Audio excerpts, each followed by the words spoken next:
Nous devons montrer ici que cosinus x plus cosinus de x plus 2pi sur 3 plus cosinus de x moins 2pi sur 3 est égal à 0, avec x appartenant à l'ensemble des réels.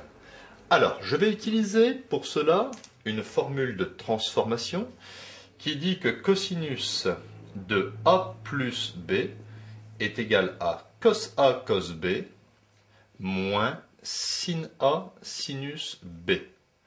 Et une autre formule, cosinus de a moins b est égal à cos a cos b plus sinus a sinus b. Donc vous voyez, c'est simple, quand vous avez un plus ici, vous mettez un moins, et quand vous avez un moins, vous mettez un plus. Alors on y va. Cosinus x plus cosinus a plus b. Donc ici, le petit a, c'est x, et le petit b, c'est 2pi sur 3. Donc cos a cos b, ça fait cosinus x cosinus de pi sur 3 moins sinus x sinus de pi sur 3 plus cosinus, donc ici je vais l'appeler a' et ici b'. Donc a', b'. J'obtiens avec a' égale x et b' égale 2pi sur 3, cosinus x cosinus de pi sur 3, ensuite plus sinus x sinus de pi sur 3. Alors, j'obtiens cosinus x plus cosinus x. Ici, cosinus de pi sur 3, j'obtiens cosinus 2 fois 180 degrés divisé par 3, ça fait 120 degrés. Je transforme en utilisant les degrés.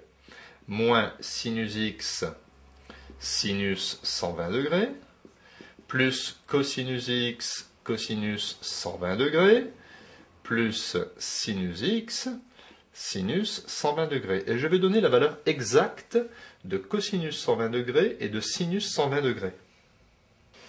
J'ai donc ici placé les valeurs exactes. Cosinus 120, c'est moins 0,5, c'est-à-dire moins 1,5. Et sinus de 120 degrés me donne racine de 3 sur 2.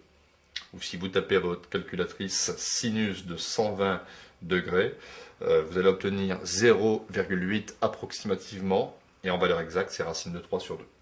Ça me donne donc que cosinus x moins cosinus x sur 2 moins racine de 3 sinus x sur 2 moins cosinus x sur 2 et plus racine de 3 sinus x sur 2. Alors, racine de 3 sinus x sur 2 moins racine de 3 sinus x sur 2, ça s'élimine.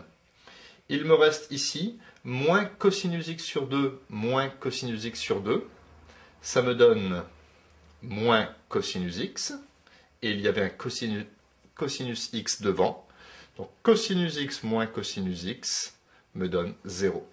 J'ai bien démontré que cosinus x plus cosinus de x plus 2pi sur 3 plus cosinus de x moins 2pi sur 3 est égal à 0 en utilisant les deux formules ici ci-jointes de trigonométrie.